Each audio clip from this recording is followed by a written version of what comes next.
Welcome back to another vlog. Happy Saturday!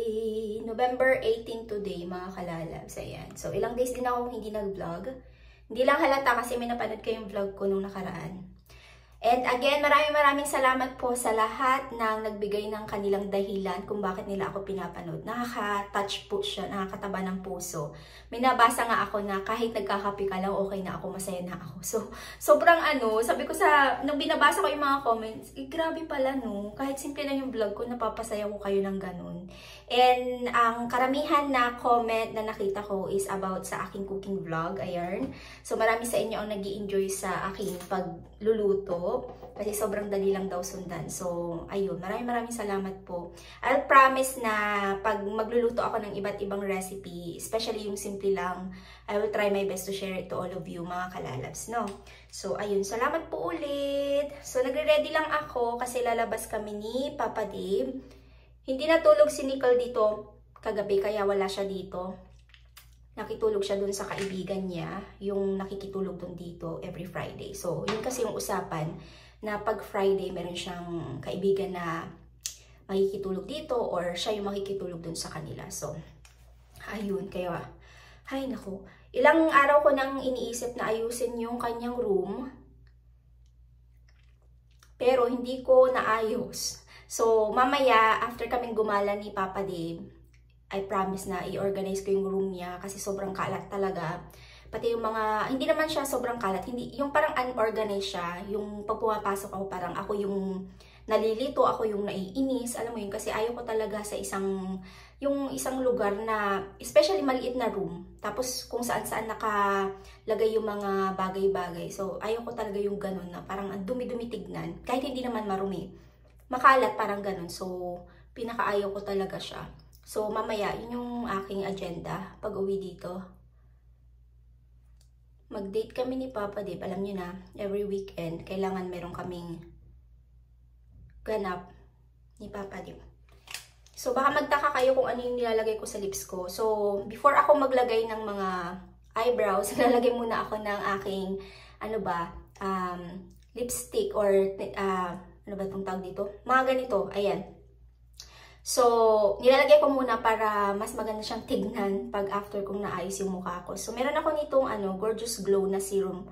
Pink yung niya, yung pangalan nito, shade yata nito, pink. Tapos, sinahaluan ko yun siya nitong Maybelline na Superstay na shade 115. So, ayun yung kinalabasan niya. Alam niyo, matagal tong matanggal, like whole day. Adyan na lang sa lips ko kahit uminom ako ng kape. Tapos pag mag-shower na ako ng gabi, andyan pa rin siya, pula pa rin siya. So, hindi ko na kailangan siyang i-retouch. So, ayun, try nyo to. Meron akong gustong bilhin na ibang shade nito.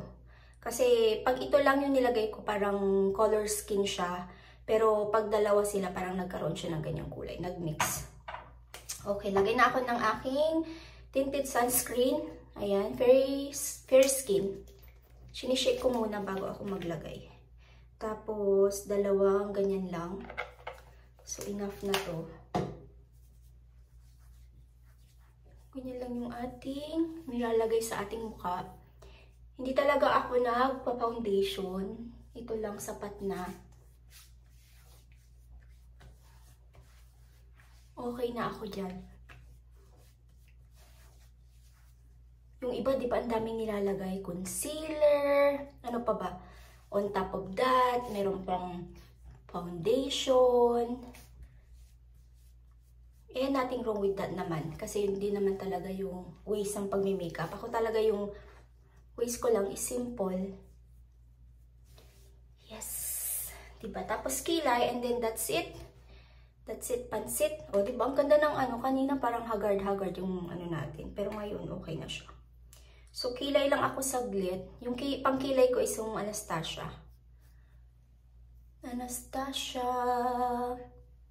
Naalala ko, may nag-comment before na ipaano ko daw yung kilay ko. Pangalan nito? Hinahanap ko na sa lab. Microblading ko daw yung kilay ko para kahit hindi ako magkilay is nandyan na siya. Like forever na siya. Hindi naman siya forever kasi mag-ano naman yun, di ba? Mag-fade naman siya. Comment down below nga kung maganda ba yung magpaganon, kung worth it ba, kasi gusto kong malaman bago ko gawin. No? So, gusto ko siyang ipagawa, pero hindi ko alam kung kayo, kung sakaling microbleeding na kayo, hindi yung, hindi yung permanent tattoo ha, microbleeding, meron pa kayong iba-ibang tawag eh. Ano bang magandang ipagawa? Okay lang ba na ipagawa? Okay lang ba na nagkikilay na lang ako everyday? Ano sa tingin nyo? Comment down below. Para hindi ako magsisi sa aking gagawin. Diba? Kasi kasi ako talaga, okay na ako sa may kilay ako eh. Alam mo yun? Kasi yung kilay ko talaga as you can see, oh, diba? Ayan, meron, ito yung wala. Kasi kilay is life, diba mga kalalas? Kahit wala ka ng foundation or anik-anik sa mukha, basta may kilay ka. Ito kasi nagpapaganda sa ating mukha, yung kilay. Everyday hindi naman everyday ako naglalagay, no? Pag hindi ako lumalabas, di naman ako naglalagay.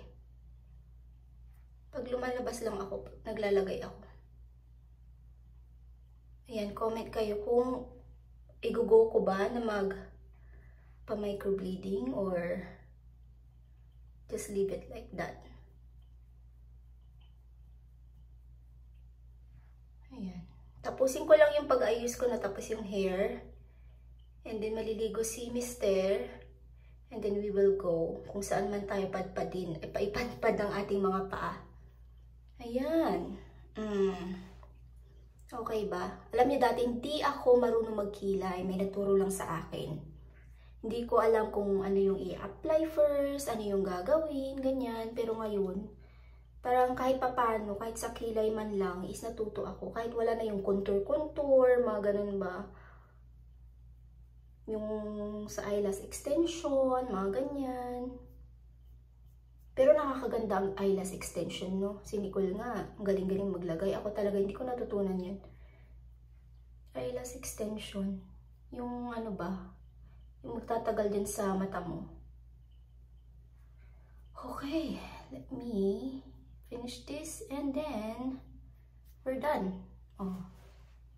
And then maglagay na lang ako ng aking, ito pala, lagay tayo nito dito sa pisngi. Konti lang. Tapos i-blend mo lang. Ay, ang dami ko na ilagay. Hoy, in love ka. Ang dami ko na ilagay, best friend. Ano ba yan?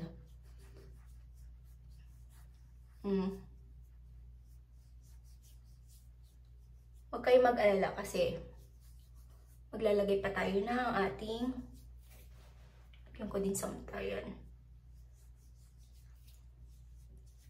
Para may kulay, kasi wala siyang kulay eh. Ayan. Nabili ko lang to kay Sisi, yung sa Facebook Market. Pero gusto ko itry yan. Ayan, ito na yung ginagamit ko sa aking pisngi at saka sa lips. Okay na siya. And then, we will add some powder. So, ito yung ginagamit ko. Fit Me, Maybelline. Hindi ko nga din alam kung tama yung shade ko eh. Pero sabi ko, bahala na. Minsan kasi, di ba sa Pilipinas, pag pumunta ng Watson, tutulungan ka nila kung anong shade na bagay sa'yo. Dito kasi, pag sa London Drugs, mo binibili yung mga makeup mo, wala. There you go. Perfect. Buhok na lang yung aayusin natin. Oh, diba? Diba may kunting kulay yung face natin? Kanina, dami para ko naramihan dun sa nilagay ko, pero yeah, perfect. Okay. Blow dry lang ako sa akin.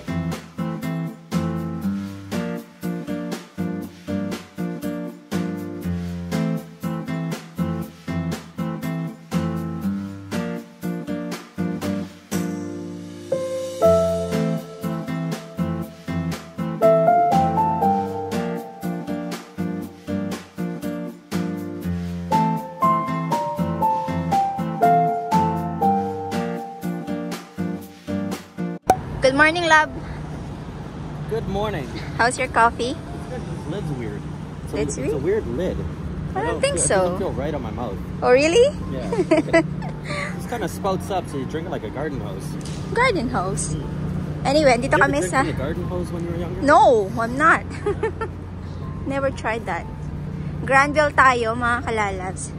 So, we got our first coffee here. Tapos, titingin kami ng ano, pwedeng bilhin ulit na kakainin for dinner. So, gusto ni Papa Dib ng salad kasi eh.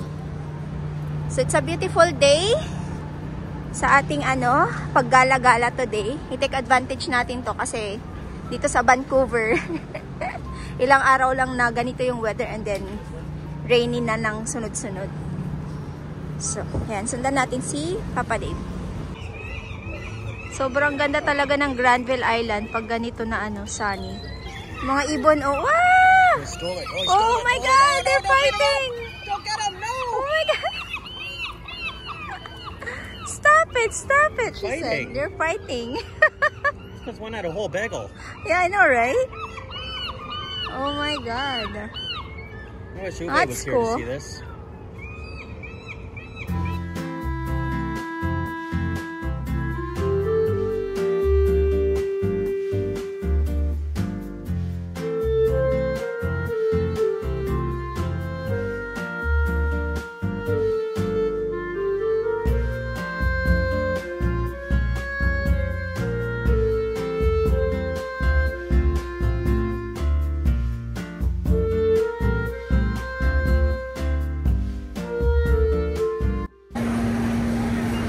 Huge. Oh, it smells good.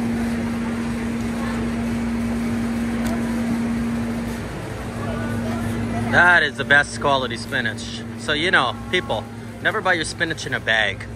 It's full of salmonella and factory and everything. You just buy it fresh. Not only is it cheaper, but it's just better quality. Look at that. And then look at the stuff in the bag there. You don't need that stuff. Don't buy this. You're paying more.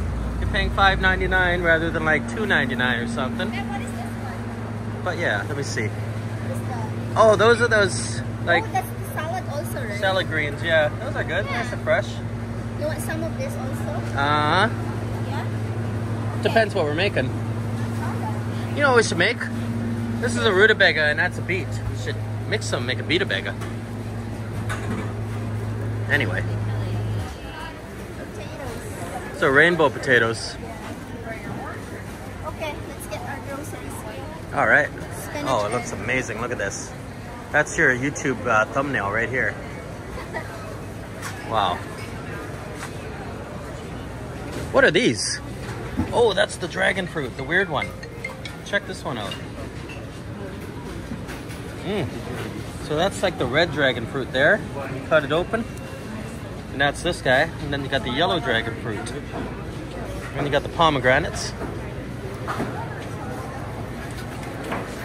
Oh, and these things. These are disappointing. What do you mean? It's really good. Persimmons, I So mean, they have they're a okay. They're different good. kind of- I don't know what kind of this persimmon, and this one's the one I like. They remind me of disappointing tomatoes. You know what's good too? Artichoke. Artichoke. Artichoke. You know how to make those? This one's really like Those are premiums, yeah. Ooh, we have more cashiers available. That's nice. Okay, tapos na kami dito sa Granville Island. Para lang may magawa na masyal lang kami dito. And we are on our way to Richmond. Tignan namin kung mga kalalabs, meron silang available dun sa restaurant na pupuntahan namin. Right, Mela? Because we don't know if they have available. Papunta doon. Papunta doon. So, ang pangalan daw ng restaurant na to is Bruno. Bruno Mars. I have my doubts we can go because I heard it's very difficult. Busy? But you never know. Sometimes they're just like, yeah, come on in. And if you just like walk in, I think it will be okay. And then mag-charge kami ng car. So, sakto. Sa Richmond din yun. So, yes. Let's go. Hey, Miss Faye, where are you? Bruno Mars. Ooh, so buffet with Miss Faye. How's your day, Miss Faye? You want to have a buffet? Oh, yay, Miss Faye. I got all the salads first. So here you go with your eggs bennies. And your bacon. Oh, this is your waffles. Look at that. Waffles, eggs, and jam. Yeah. And your potatoes. How do you mix that? Yeah. And then, Yeah, this one. oh, The veggies. the wedgies. Yeah. Boring. Of all things, she just gets veggies. Look at that. No veggies first before anything. Oh, yes, that's true. That one is your lemon chicken. Chicken. Yep. Okay, Beautiful. let's get more. Maybe you can get the tuna pie. Now, I'm saying tuna pie, not tinapay. Tinapay and tuna pie is different, but try this one. It's ahi tuna. See? Tuna pie, not tinapay. It's a difference. Okay, that's just a little. Oh, and your things. No, later. Okay. Oh, and your delicious salad, this one. Don't fill up on rice, by the way. That's how they trick you. I know. They trick you by making you eat the rice and the filling stuff, right? So, ito yung pagkain natin na nakuha ko. And then, look at this one. Dessert. Chocolate. Ano tong isang to? Almond. Wow. So, balik tayo dyan mamaya. For now, ito muna yung kakainin natin. Kain po. Kain tayo.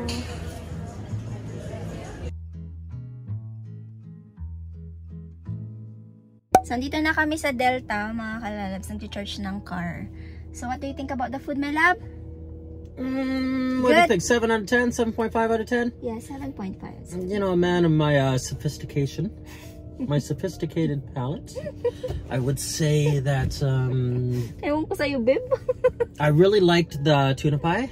Tuna pie. Not tinapay, Tuna pie. So the difference Is that tuna pie? no, or salmon actually. Salmon. But I call it tinapay. It's very nice, but the prime rib was kind of raw and chewy Yeah. and tough. That's not, Could have been cooked a little bit more. that's not my favorite. The beef one. Yeah. And you know the eggs Benedict were didn't have the bread was kind of tough and blah blah blah. And also they were using the Costco berries. Now you're thinking like, what's wrong with Costco berries? We buy those at home. It's a good quality berries. They're good, but the thing is they are charging us 5-star luxury hotel prices. So with 5-star luxury hotel prices, you should expect the best. You should expect fresh artisan blueberries or something. Yeah, exactly. Fresh from the farm. Picked by the hotel employees, not frozen from Costco. Frozen from Costco, you can get at the regular cafe. Actually, all the restaurant use I would Costco say that, you know what, in the fine dining Michelin places, they don't use Costco berries. I don't know why. You know what I mean? Yeah. So that is the difference there. Maybe that's why they don't have a Michelin star, I guess. Because, you know, they are good. Yeah. But, you know, if you really want to step it up a notch, you know, if you're charging those prices, they're charging us Michelin star prices without giving us Michelin star food. Yeah. But it was very good and it was Anyway, fun. it's good. It's worth it. It was a good date night. Yeah, it's a good date day. Mm-hmm. Day. Excuse me. Anyway, mga kalalabs, I like the tuna. What do you call it, babe? Tuna sashimi or tuna... What do you call it, babe? The cubes one. The cube tuna. What do you call it? Oh, ahi tuna. Ahi? Masarap siya. I like it. Raw, yeah. Yeah, I like it. I never tried that before, but this time when I tried it, it's really good. So, okay naman yung food. $65 each, mga kalalab. So, kung pupunta kayo doon, if ever, na dito kayo sa Vancouver, ang pangalan ng restaurant is Bruno. That's the name of the restaurant, right? And ano siya, buffet. And pangalan nito, make sure that you eat a lot. Like, you will get your money, you know, worth. Kasi kung pupunta ka lang doon na isang plate lang, then $65 is very expensive for one plate. So, you better go get your dessert, 2 plates, 3 plates back and forth doon sa food. Diba, love? But I can't believe the couple beside us, the 2 couple. Like, oh my God, that's crazy. Should I tell them about the different values? You see, you got the different people at buffets. You got the Americans.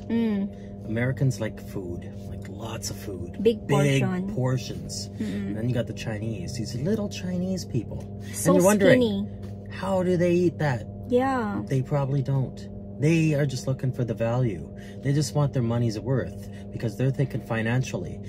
they're thinking, oh my God, let's just get the most expensive thing and pile up on it because it's expensive. Yeah, grabe yun kanina. And then you got us. Oh, it's a little bit of calories. And a bit of It's not that. We're just, for me, mga kalalabs, no, if you eat at the buffet, you need to make sure that you can eat the food that you put on your plate. Because you don't want to waste. That's my thing. Like, you cannot just like put 10 pieces of salmon roll, what do you call this? What is it? Bacon, 10 pieces of bacon, and then you only eat 2 pieces, and you already put on your plate, and then that's a waste, right? A lot of people is like, you know, doesn't eat like that, like they don't have food like that, and you're lucky enough to be there and eat, tapos sasayangin mo lang. Nalulo kami. Ayoko nang ganun. So that's why for me, I will put food on my plate just like enough, and then if I want more, then I will get more. Right? That's the way it is. Buffet is not for me because I have a small tummy. But you can eat like, you can try like 10 items, like 10, 1, 2, 3, not 3 pieces. A little bit of each. Yeah, as long as you try everything, so that's more than. Delicioso. Yeah. Anyway, we are charging, and then after this, uwi na tayo. Kasi it's already 2:11. Yeah, let's go for a walk. 20 minutes. Yeah, 20 minutes. Lakad-lakad lang kami dito sa sa charging area. Bahay na kami, mga kalalabs, at yung ano namin dito, yung bulinggit namin na sinikulit, tulog, nagparty kagabi. Umuwi siya, siguro nandoon pa kami sa sa restaurant nung umuwi siya. Siguro mga around 2 PM yata yun. Hindi pala 2 PM. 1:30, mga ganun. Ngayon, tulog siya. At sasabihin ko sana ayusin namin yung room niya eh. Kasi ayusin ko na habang masipag pa ako. Sinisipag ni today. Pakainin ko lang muna si Ube. Kasi alam na Diaz, gutom na rin si Ube.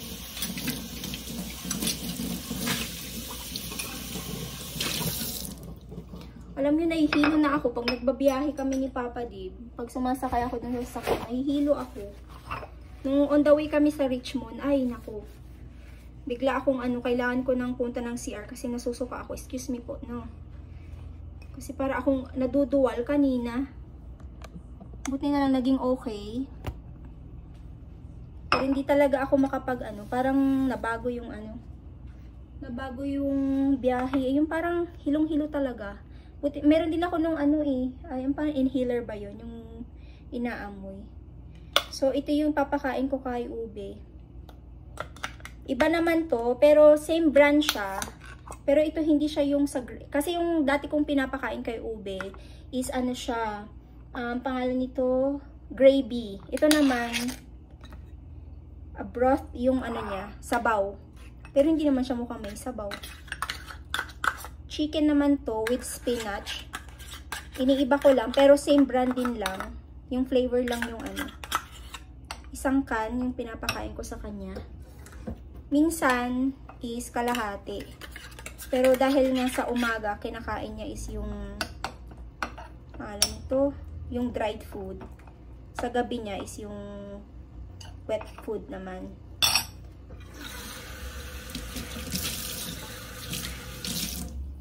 Hintay na siya eh. Mama, gutom na mi. Sabi niya eh. Pakainin ko siya. And then, umpisahan ko yung room ni Nicole.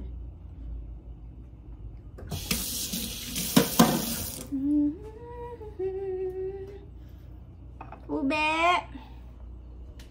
Ito na siya eh. Nasaan na yun? Ayun siya. Ube, be! Ito na yung food mo oh. Say hi muna Say hi to my vlog. Oh, ayun siya. Say hi to my vlog first.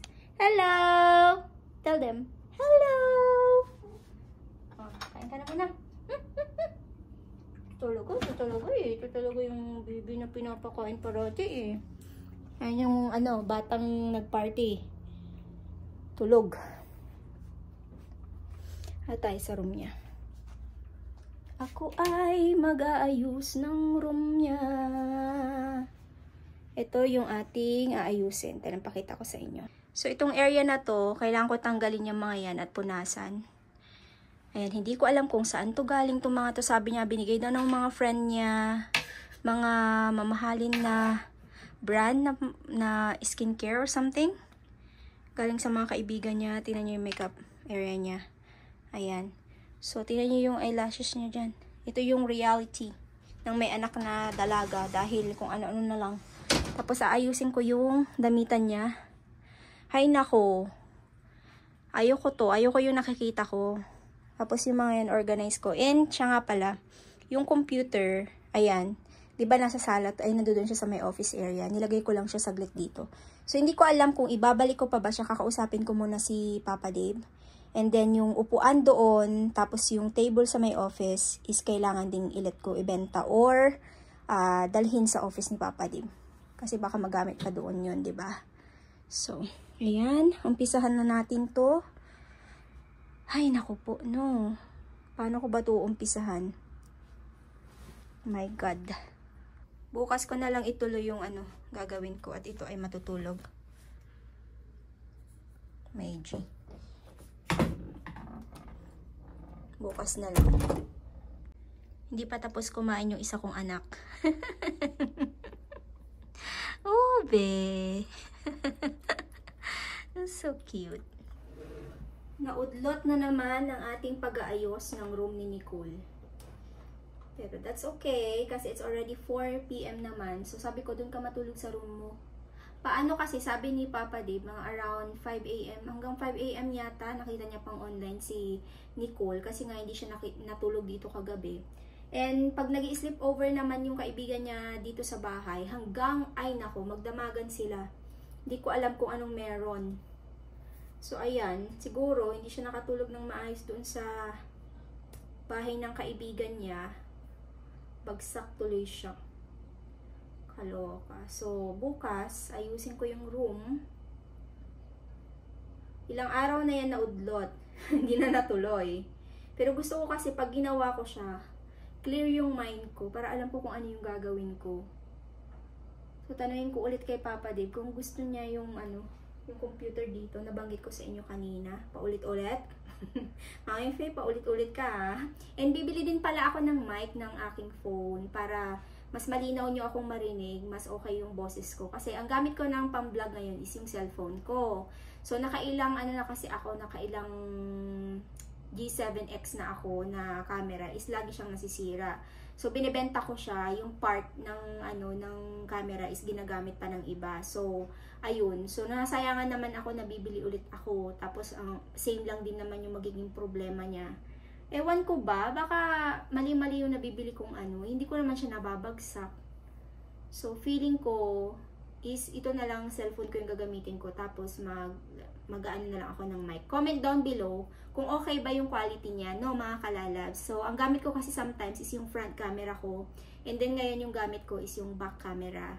So sabi kasi nila pag ang ginamit mong pang vlog is yung back camera, mas okay daw yung quality. Pero let me know at the comment section na lang, no mga kalalabs, para mas ma-improve ko ba siya. So kailangan ko pa kasi mag-ipon, alam mo yun, para makabili na ulit ng gagamitin ko. So sa cellphone naman, mukhang okay naman siya para sa akin. Pero hindi ko alam sa inyo kung kayo yung nanonood ng vlog ko kung okay ba siya. So, let me know at the comment section, no, mga kalalabs, para alam ko kung ano yung i-improve natin. Para alam ko din, no, kasi ayoko naman na vlog ako ng vlog, and sa tingin ko okay siya, tapos sa inyo hindi naman. So, simple na nga yung vlog ko, pangit pa yung camera, diba mga kalalabs? So, I wanted to know your opinion and suggestion. So, malaking tulong yun sa akin, no, mga kalalabs. Anyway, may gusto akong i-share sa inyo. So, meron kasi akong binibentang item sa Facebook Market. So, nung nakaraan kasi, like example to no. So, today, nag-message yung bibili ng items. Tapos, sabi niya, pipick upin ko bukas. Hindi siya nagparamdam ng 2 araw. Tapos, nag-message siya at sinabi niya sa akin, nagpunta ako kahapon sa bahay niyo. Tapos, nag-buzzer ako. Tapos, alam mo yung sinabi niyang sinungaling daw ako na nagbebenta, tapos daw ako, fraud, scammer, and magnanakaw daw ako. Ilagay ko yung message niya dito sa screen, no.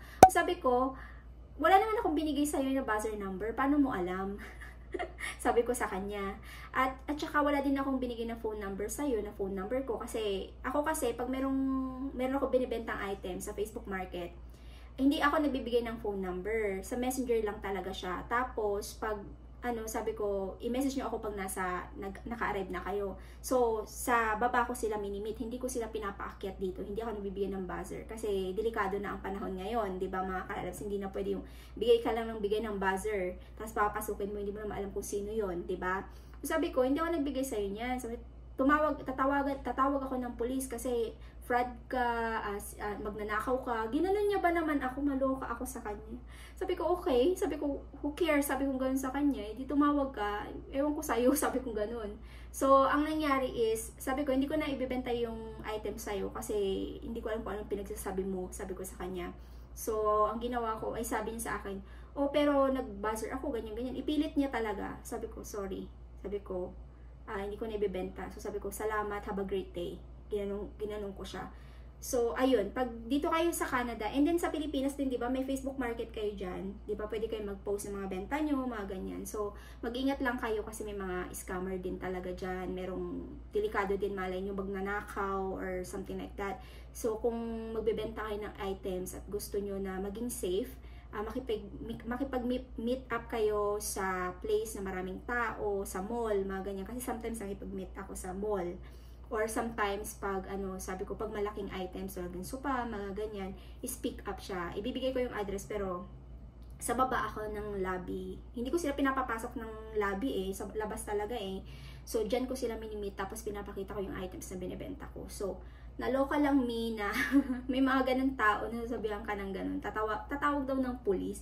Maloka ako kay ate. So, ayun, binlock ko siya kasi ayoko ng ganun na sabihan ako na ganito ganyan. Malay ko din kung magnanakaw din siya, 'di ba? Bakit siya nagbabuzzer ng pumupunta sa place mo na without telling you na I'm on my way, pupunta ako diyan, pipick upin ko yung items. So after 2 days ka magbe-message, tapos sabihin mo pumunta ka sa bahay. 'Di ba? Maloko naman ako sa kanya. So, ayun, na-share ko lang sa inyo. So, sharing this is telling all of you na mag-ingat kayo sa mga pagbebenta niyo ng items niyo, especially sa Facebook Market kasi sobrang daming manloloko na ngayon. So, na-experience ko na yan. Di naman ako fraud. Wala naman akong kinuhang payment. Wala naman ako ninakaw sa kanya. Tinawag niya ako magnanakaw. Besh. Paano kita ninakawan? Wala nga akong kinukuhang payment. Diba? So, kasi pag bumili din kayo ng items sa Facebook Market, mayroong mga magsasabi sa inyo, kailangan mong bayaran muna bago mo pick upin para sure na ikaw ay pupunta at bibilihin. So, wag din kayong pumayag ng ganun. Dapat harap-harapan. Check mo yung items, bigay mo yung payment, diba? Para alam mo kung legit ba yung items na binibenta sa'yo. So, ayun din, isa din yun. Kasi may mga tao din na bibenta sa Facebook Market na bayaran mo muna to make sure na bibilhin mo talaga, diba? Without knowing na, alam mo yun, there's daming manluloko ngayon. So, much better na safe, diba? So, ayun, na-share ko lang talaga siya. Anyway, hindi ko alam kung ano pa yung gagawin ko tonight. It's already 4 PM at tingnan nyo, madilim na at alam ko ulan kasi nag-gloomy na siya So, 4 PM, 5 PM madilim na dito kasi pag taglamig ganito talaga dito sa amin. So, ayun. At mag-end na rin ako ng vlog, mga kalalabs, and vlog ulit ako tomorrow. Pakita ko sa inyo kung ano yung dapat ayusin sa room ni Nicole tomorrow. Kung ano yung magagawa ko dyan. And may mga ganap pa ako tomorrow pero hindi ko pa alam. Ayaw ko kasi siyang i-plan ngayon tapos bukas. Pag sinabi ko hindi natutuloy, diba? So, ayun. Salamat po sa panonood at pagsama sa amin ni Papa Dip sa aming konting pamamasyal. Slight. Di naman pasyal yun. Parang ikot-ikot lang. Walang magawa sa life. Especially pag ganitong nag-clear yung sky, maganda talagang kahit malamig. Kahit na malamig, mag-bundle up ka na lang, mag-jacket ka ng thick. At siya nga pala, nagtatanong kung saan ko nabili yung jacket ko, sa Zara po yun. Maganda yung quality niya. Parang worth it talaga yung pagbili ko doon. So, gusto din ni Nicole Inihiram niya nga yung jacket ko. Sabi ko, isa na nga yung jacket ko, hiramin mo. Pero sabi ko sa kanya, pag hindi naman ako masyado lumalabas, pwede niya hiramin, tapos bili na lang ako ng ibang kulay ulit. So, sa kanya na yun, tapos bili ako ng ibang kulay. Bet ko kasi yung kulay ng jacket ko ngayon hindi siya puros black, diba? Tapos comfy pa. So, ayun. Anyway, mag-end ako ng vlog. Salamat po ulit. Please don't forget to like, subscribe if you haven't yet. I-ring nyo po yung bell icon para ma-notify po kayo sa tuwing mag-upload kami ng panibagong video. See you on our next vlog, mga kalalas. God bless us all. Stay safe and always be kind. Bye-bye!